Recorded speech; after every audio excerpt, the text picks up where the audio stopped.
Hello. So again back. Okay. ഇന്നത്തെ special moment ഇന്ന് എൻ്റെ ചേച്ചിയുടെ മാരേജ് ആയിരുന്നു. നമ്മളുടെ ഫാമിലിയിൽ second last, that means last one is me. Second last ആളുടെ കല്യാണമായിരുന്നു. എല്ലാവരും വെയിറ്റ് ചെയ്തിരുന്ന ഒരു ഓസ്പീഷ്യസ് മൊമെൻറ്റ്. സ്വന്തം ചേച്ചിയുടെ കല്യാണം എന്നൊക്കെ പറയുമ്പോൾ നമുക്ക് അടിച്ചു പൊളിച്ച് പോകാനും കുറേ നാളത്തെ പ്രിപ്പറേഷനും ഒക്കെ ഒരു ഹാപ്പി എൻഡിങ് വരുന്ന ഒരു ഡേ ആണ്. സോ അങ്ങനത്തെ ഒരു ഡേ ആയിരുന്നു. എല്ലാവരും ഭയങ്കര ഹാപ്പി ആയിരുന്നു, സന്തോഷത്തോടെ എല്ലാവരും അനുഗ്രഹിച്ച് ലൈക്ക് പുള്ളിക്കാരി ഒരു പുതിയ ലൈഫിലേക്ക് ഇന്ന് ബിഗിൻ ചെയ്യുക. ഇന്ന് അതിൻ്റെ തിരക്കും കാര്യങ്ങളൊക്കെ ആയിരുന്നു. രാവിലെ 10:30 10:45 മുഹൂർത്തം. അതൊക്കെ കഴിഞ്ഞു. കല്യാണം നല്ല രീതിയിൽ നടന്നു. ആൻഡ് കുറച്ചൊക്കെ വിഷമം വന്നു. ചില ഇമോഷണൽ സീൻസൊക്കെ കാണുമ്പം ഒബ്വിയസ്ലി എല്ലാവർക്കും വിഷമം വരും.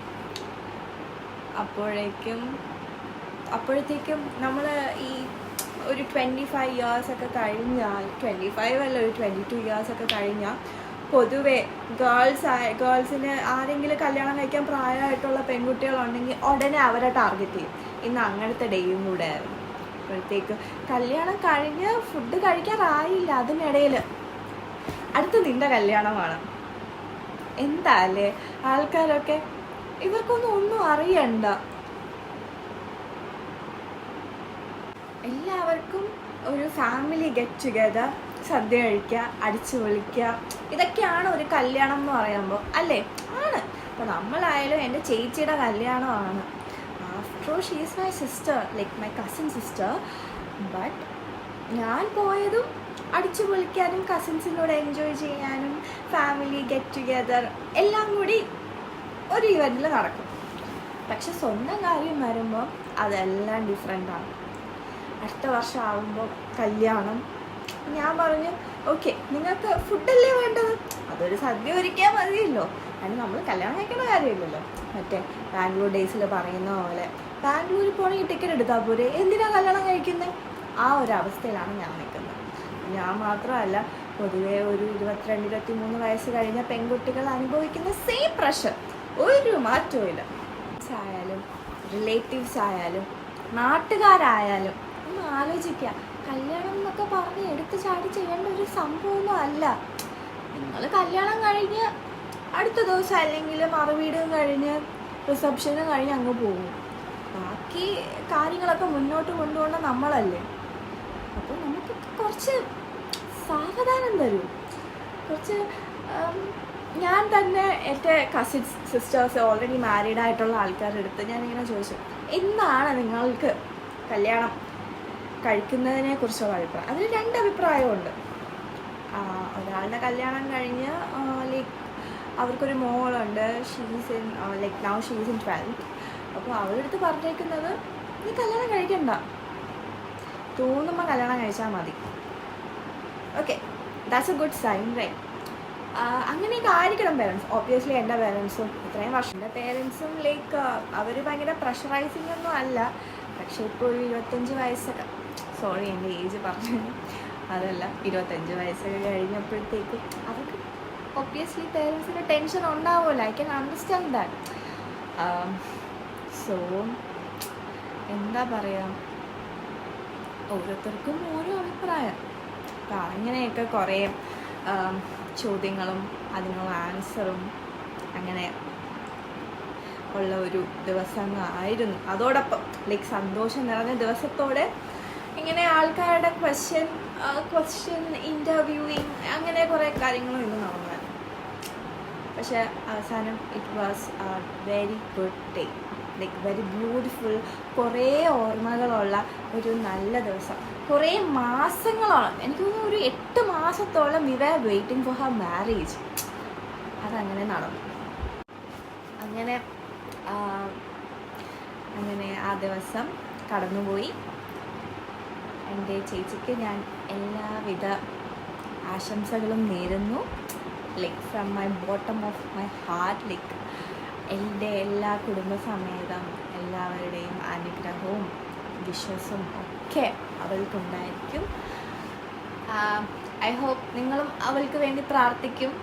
ഐ നോ ലൈക്ക് നിങ്ങൾക്ക് 2-3 ദിവസം ആയതേ ഉള്ളൂ എന്നെ കുറച്ച് പേർക്കെങ്കിലും അറിഞ്ഞുകൊണ്ടിരിക്കുന്നു, റൈറ്റ്? പിന്നെ കുറച്ച് മിസ്റ്റേക്സും കാര്യങ്ങളൊക്കെ വരും. ഞാൻ ഇപ്പോഴാണ് ഒന്ന് കംഫർട്ടബിൾ ആയത് വീഡിയോ എടുക്കാനും സംസാരിക്കാനും.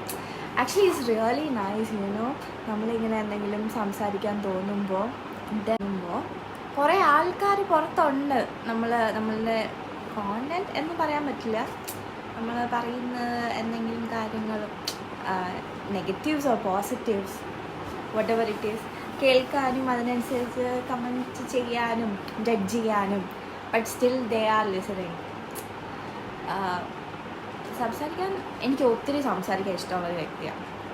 അപ്പം I think it's A very good platform for that.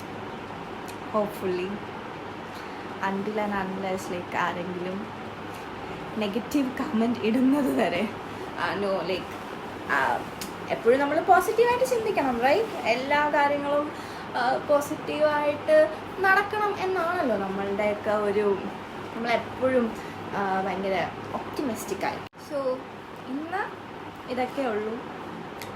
And ഇന്നത്തെ കാര്യം ഇന്ന് എന്തായിരുന്നു date? I think today it's 25 video. It's 25 August. അപ്പോൾ ഇത് വീഡിയോ വരുമ്പോഴത്തേക്കും 26 ഒക്കെ ആയിരിക്കും. എല്ലാവരും കാണണം എന്ന് ഞാൻ പറയില്ല. ഇഷ്ടമുള്ളവർക്ക് കാണാം, ഇഷ്ടമുള്ളവർക്ക് ലിസൺ ചെയ്യാം. പിന്നെ എന്താ പറയുക, ബി എ ഗുഡ് ലിസണർ. അതാണ് എല്ലാവർക്കും ആവശ്യം. ഒരു സ്ട്രെസ്സ് നമ്മൾ സംസാരിക്കുമ്പോഴാണ് ഏറ്റവും കൂടുതൽ നമ്മളെ സ്ട്രെസ്സൊക്കെ ഒന്ന് റിലീവ്. നമ്മൾ എന്തെങ്കിലും മനസ്സിലിങ്ങനെ പിടിച്ചു നിർത്തിയിട്ട് അത് ആർക്കെങ്കിലും ജഡ്ജ് ചെയ്യാത്ത മനുഷ്യരായ ജഡ്ജ് ചെയ്യും, പക്ഷെ അങ്ങനെയല്ല, ജഡ്ജ് ചെയ്യാതെ എല്ലാം കേട്ട് എന്ന് വെച്ചാൽ ഓരോ എന്ന് വെച്ചാൽ എല്ലാവരും എല്ലാ സിറ്റുവേഷൻസിനേറിയോസിലൂടെയൊക്കെ പാസ് ചെയ്ത് പോകണം എന്നില്ല. പക്ഷെ ഒരാളൊരു കാര്യം പറയുമ്പോൾ അത് മനസ്സിലാക്കണം.